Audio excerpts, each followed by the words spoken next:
परमात्मा की इस मंत्र को लेने से, मर्यादा में रहकर भक्ति करने से आपका कितना पहाड़ से भी बड़ा दुख टल गया, बाईपास निकाल दिया आपने, यदि मर्यादा में रहोगे तो।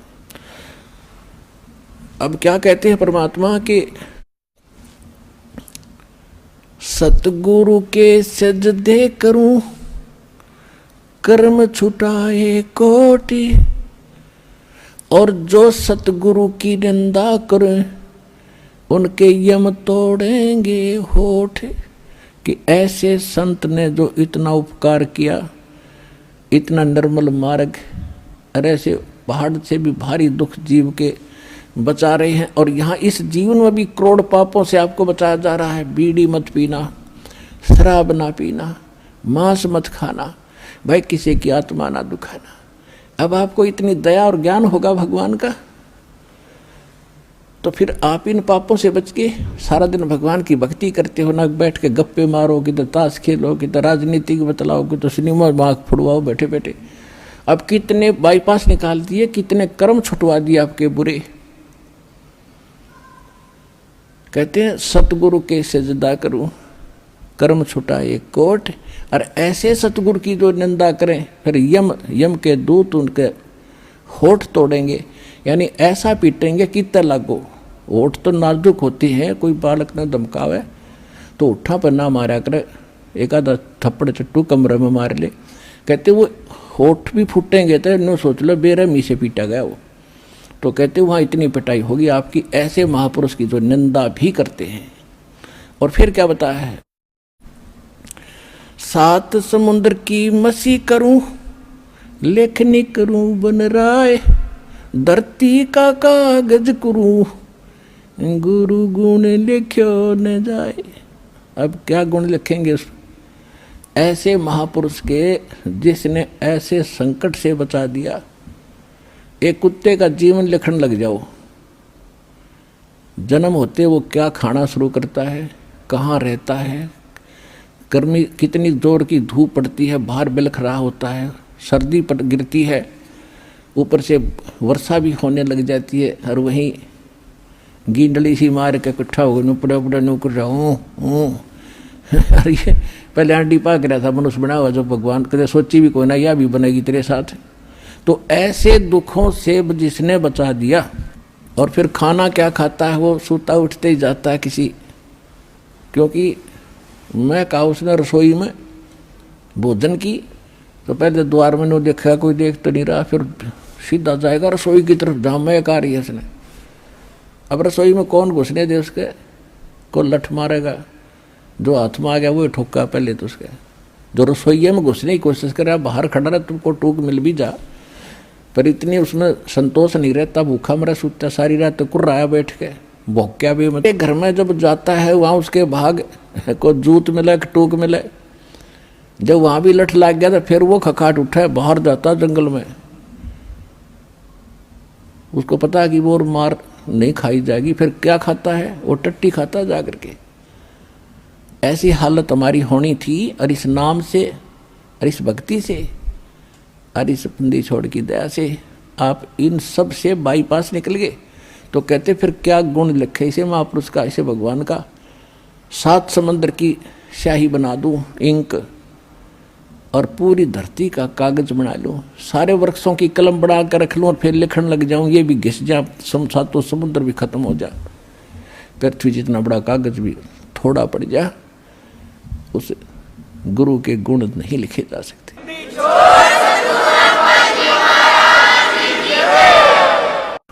अब फिर क्या बताते हैं,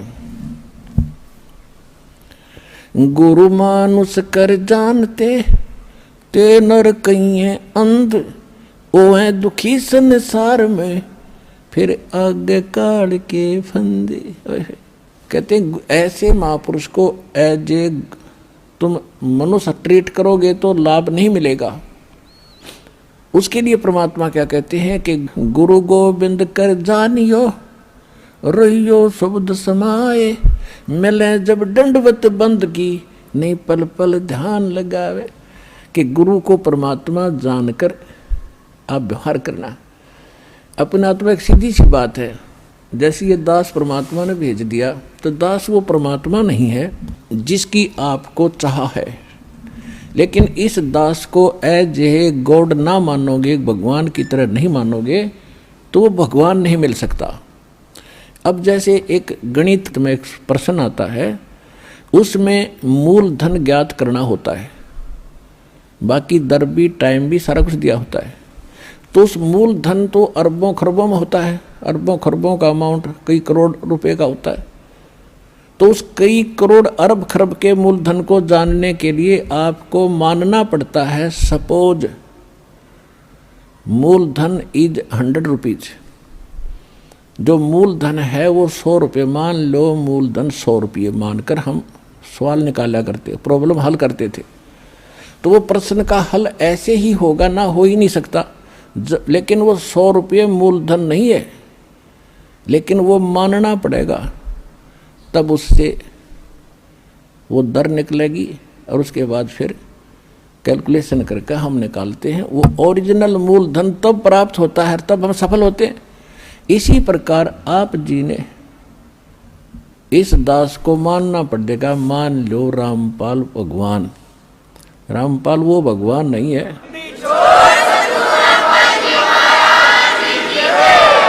और इसको एज ए गॉड ट्रीट करके आपने अपनी आदत सुधारनी है। क्योंकि जब आप यहाँ से जाओगे, यहाँ से चलते ही गुरु का रोल, आप पहले भी रोल है, फिर भी आपके साथ रहेगा। इस दास के रूप में आपका नीचे से गणेश जी के दरबार से अकाउंट क्लियर कराता चलेंगे। यानी आप जब यहाँ से चलोगे तो ऑटोमेटिकली आपके रास्ते साफ पाओगे।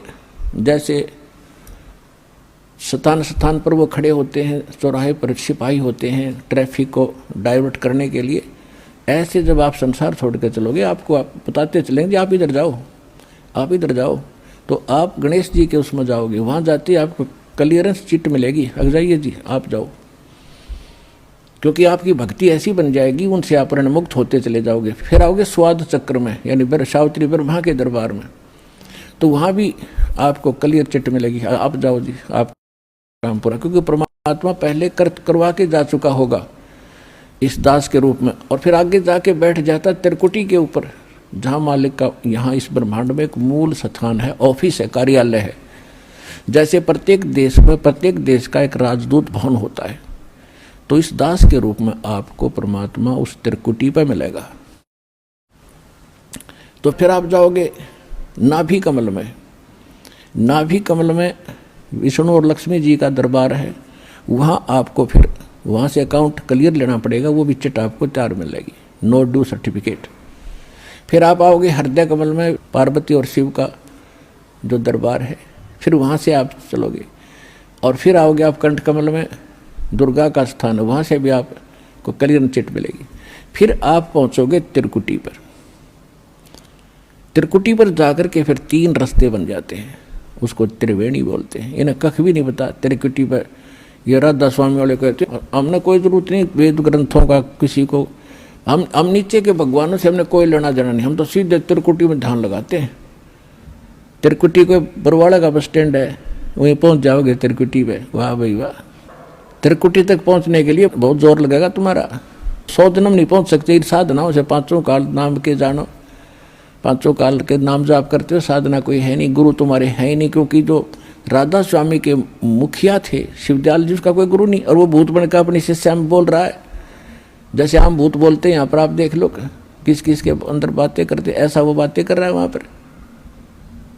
तो कहने का भाव ये है कि त्रिकुटी पर जब आप पहुँचोगे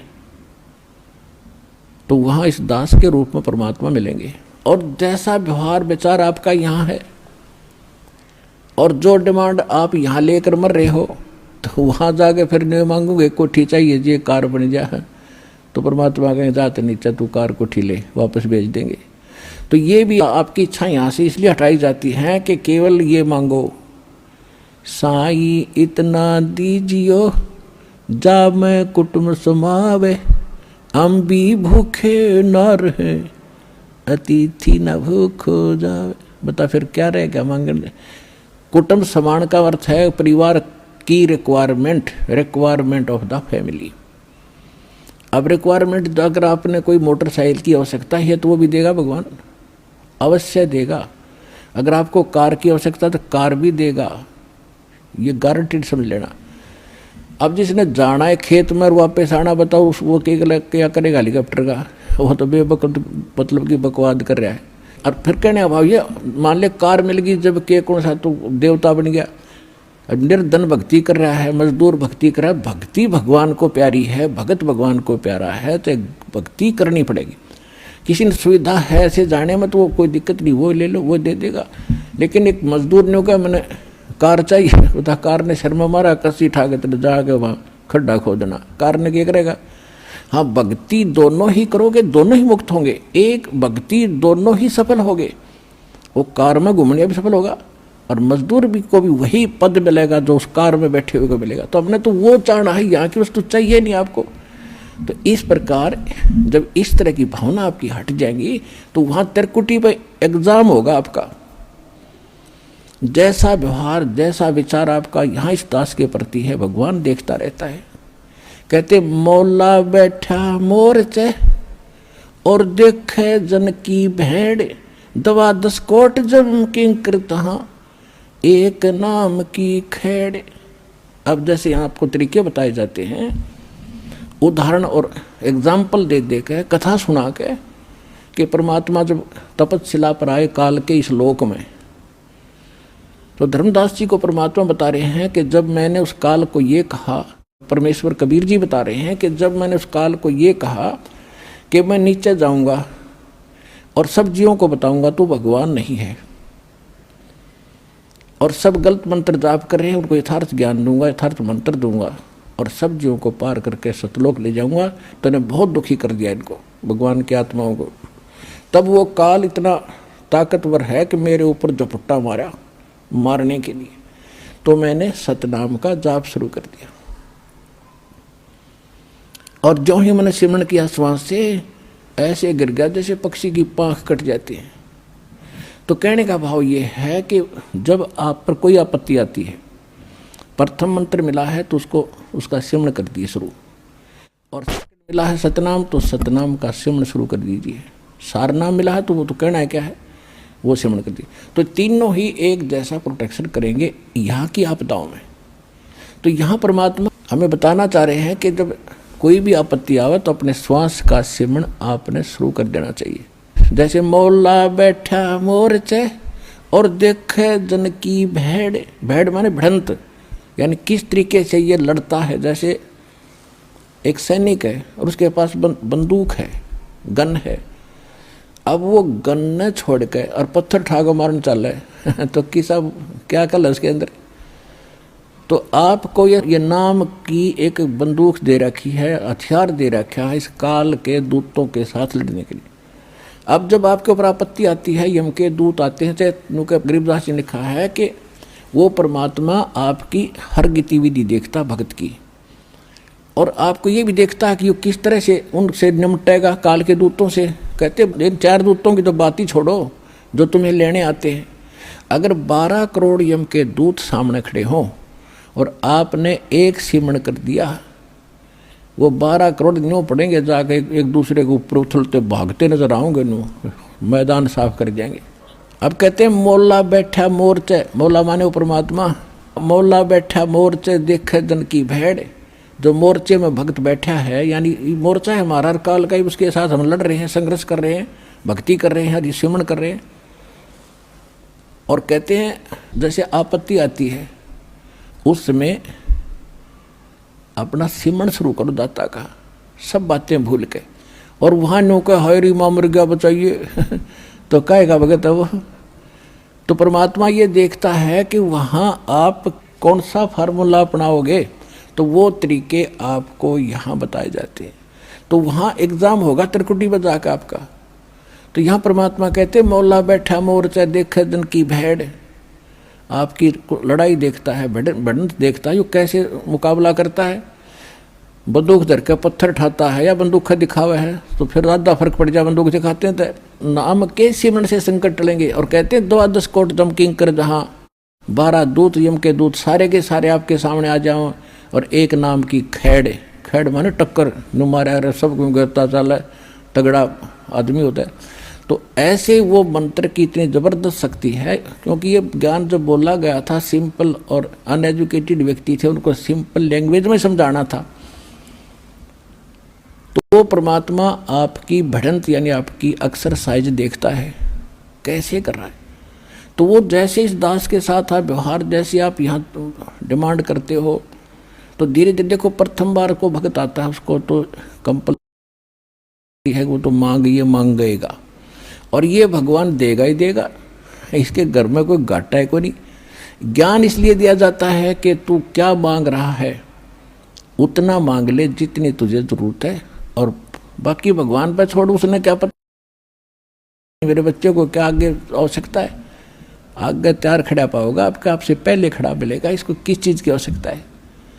पति भरता जमी पर जो जो धर पाओ, समर्थ झाड़ू देत है ना काटा लग जाए। तो आप उसके हो गए तो फिर आपके जीवन रूपी सफर में झाड़ू लेकर कहते मैं उसका दास हूँ। दास किसे कहते हैं? गुलाम को। दास भी पीछे रह जाए लेकिन भगवान आपकी पुकार से सुनते ही आगे खड़ा पाओगा, और उसको पहले भी खड़ा पाएगा कि मेरा बच्चा आ रहा है, और साफ कर दो कि देश के कर्म के कांटे ना चुभ जा। तो इतना आपने इस मालिक में समर्पित होना पड़ेगा पतिव्रता की तरह, तब लाभ होगा।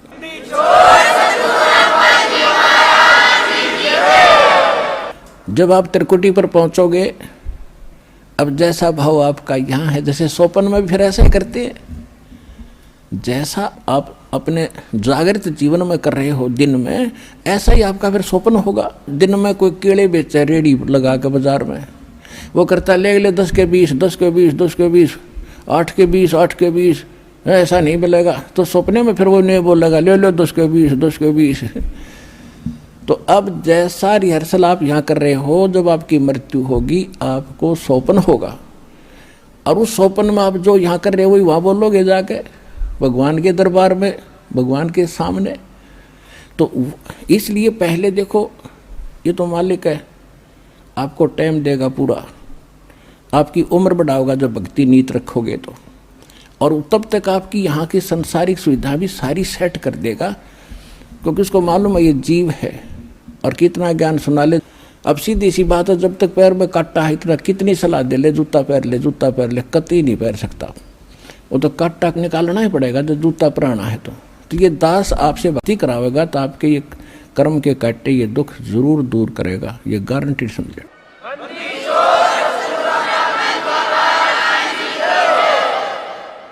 तो उसके लिए आपको धैर्य रखना पड़ेगा। धीरे धीरे रे मना धीरे सब कुछ हो, और माली सीते 100 घड़ा ऋतुआएं फल हो।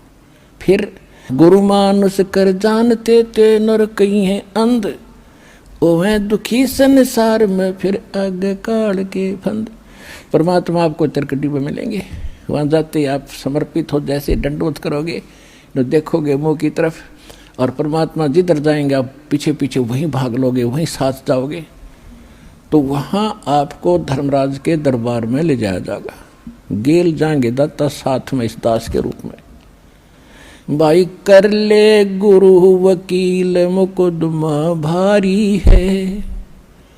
परमात्मा सब तरह की सलाह देते हैं कि गुरु आपके एज एडवोकेट का भी काम करेगा उस धर्मराज या न्यायाधीश के दरबार में, जो यहाँ का चीफ जस्टिस है एक ब्रह्मांड का। तो वहाँ साथ जाएंगे दास के रूप में परमात्मा, और उनको कहेंगे कि सर निकालो गीता अध्याय नंबर 18 के श्लोक नंबर 66 को। ये विधान है भगवान का, सर्वधर्मान परित्यज माम एकम शरणम व्रज अहम तवा सर्व पापे भय मोक्षामि मा शुच। वो किताब खुल जाएगी गीता वहीं पर कि इस तेरे भगवान की बोली हुई है ये, इस ब्रह्म की। और देखो ये क्या कहता है कि मेरे सत्र के सब पूजा मुझे दे दो और फिर तुम जाओ, अब जी छोड़ो इसको।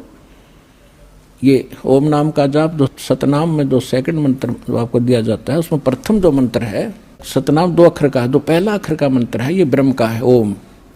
इसकी कमाई वहाँ दे देंगे, फिर वो ऑटोमेटिकली छोड़ देंगे, आ जाओ जी आप फिर। और फिर जो दूसरा मंत्र है सतनाम का दूसरा अक्षर है, उसकी कमाई फिर अक्षर पुरुष के लोक में देंगे जाके, वहाँ भी आपके साथ रहेगा परमात्मा इस दास के रूप में। और जब फिर 11वां द्वार पार किया, फिर 12वें द्वार को पार करके तब सतलोक में जाया जाएगा। कोई 10वें द्वार तक टकरा है, एक ने कितने 11वीं खिड़की सुन ली अधूरा सधूरा। ये थे नीम हकीम, ये मधु परमहंस रांझडी वाला, 11वीं खिड़की आ गई, किसी नहीं पाई आज तक। ये थे काल के दूत। और परमात्मा को पता था कि इन मेरा संत धोएगा जाके, सारे की पोल पाट देगा। तो वो 12वां द्वार पार करके सतलोक में प्रवेश करेंगे और तब वहाँ चले जाएंगे जहाँ लौट कर कभी नहीं आते। तो परमात्मा की भक्ति और साथ में गुरु का यूं सहयोग आपको सदा बनाए रखना पड़ेगा। से सौंप्या गुरुदेव को, सफल हुआ ये शीश, नित्यानंद इस शीश पर आप बसे जगदीश। कोटि शीश तन दे लिए, जमराजा की फेंट, एक शीश देख ले सतगुरु अपने की भेंट। कहते इस काल को तने असंख्य शीश दे दिए, कित बेमौत मारा तेरे को, और एक शीश गुरु को देकर देख सतगुरु को। शीश देने का मतलब ये नहीं काट कर देना। एक गुरु शिष्य थे और गुरु उनको पढ़ा करते थे, बेटा गुरु की आज्ञा का पालन होना चाहिए, गुरु को भगवान के तुल्य मानना चाहिए। एक दिन उस गुरु ने परीक्षा लेनी चाहिए और कहा कि भाई आज मैं आपसे एक आदेश करता हूँ। 5-7 भगत थे गुरु चेले, तो सब चेले कहने लगे जो आदेश हो गुरुदेव, कि भी मेरे सर में 5-5 जूते मारो। अब 5 के 5 सुन हो गए। तो फिर वो याद दिलाते हैं कि गुरु की आज्ञा का जो पालन नहीं करते वो शिष्य फेल होते हैं। भाई देख लो। और तो उठे नहीं, एक खड़ा हुआ, अपना जूता निकाला, गुरुजी के चरणों में बैठ के अपने सिर में मारे 5 पट्टा पट। गुरुजी बोला भाई डांडी मत मारे, तेरे सिर में नहीं मेरे सिर में कहा था मैंने, मेरे मार। ने बोला जी दास का सिर भी आपका ही तो है।